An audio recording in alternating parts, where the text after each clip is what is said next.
अस्सलाम वालेकुम जी। ਇਹ ਮੇਰਾ ਦੋਸਤ ਹੈ ਜੀ ਅਕਬਰ ਖਾਨ।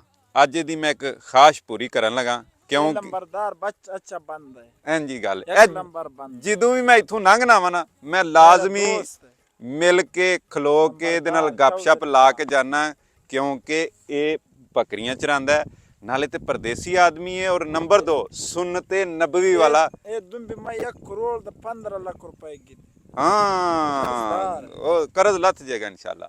सुन्नते नबवी पूरी करदा है। केड़ी च लेने? वजीरिस्तान। नहीं नहीं किस गाड़ी में बैठे? चला आ जाओ। अगर बोला बाबा जी आगे बाबा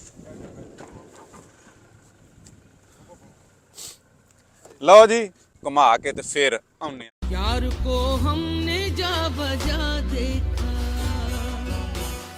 कहीं जाहिर कहीं छुपा देखा।